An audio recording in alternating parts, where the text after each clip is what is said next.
baseball and basketball. Yep. Why did soccer win out?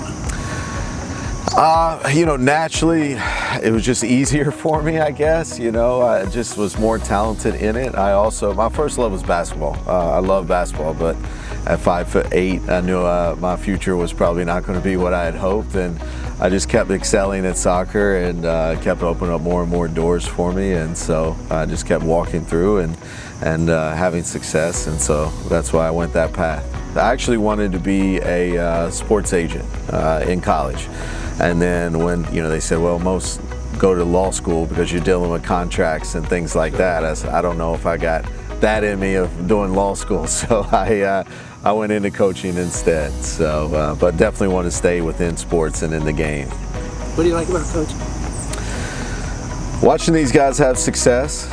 Watching them smile when we've been working on something, either individually or collectively, and seeing it pay off for them, and the moments when we score and the celebrations, and we always say, soccer, it's 1-0 or 2-0, so you're not getting that many opportunities to really celebrate. So all the little things within the game, we want to celebrate just as much. And so to see them have success is something what I love the most, probably, about coaching. Okay, expand a little bit. Tell me about this team.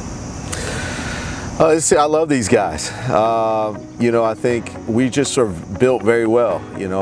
From every position within our group. I really like the group. I like the subs. I like the culture of the guys. They've come together. I would guess the reputation of the previous coach has to help in terms of selling the program. Right? Yeah, Charlie, I have the utmost respect and love for Charlie. I did not know Charlie that well previously before I got the job. But I can call him today and ask any question about Ryder, the program. He is more than willing to help me in anything I need help with. And, I think that takes a lot when there's transition of a coach. Not every coach is open to do that. And he's been fantastic for me in this process, in this transition, because he wants to see this program continue to do well. And, of course, I was like, Charlie, what was your formula? How'd you do it? I need to know. Like, give me the recipe here of how you did it, just because he had the success you're talking about. And, hopefully we can continue on with this run he's had in recent years. What makes a good soccer coach? Is it the same as coaching other sports?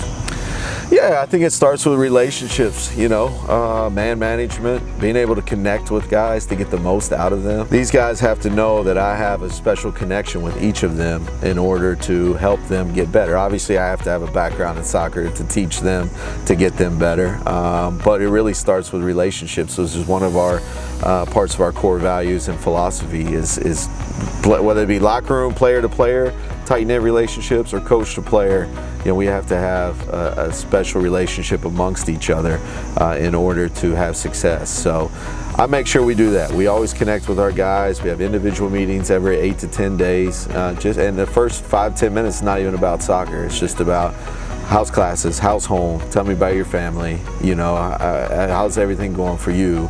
And then we'll get into soccer later on, but they have to feel special, they have to feel wanted in order for us to get where we both want to get, and it's got to be tight-knit connections to get there. I have loyal to them if they're loyal to me in this program, and I always respect the guys. We have a saying about positivity. We want this program to be about 80% positive, 20% negative. In the sense that it's not going to be 100% positive all the time, because one of our other core values is competition. So every single day in training, we compete to get winners and losers.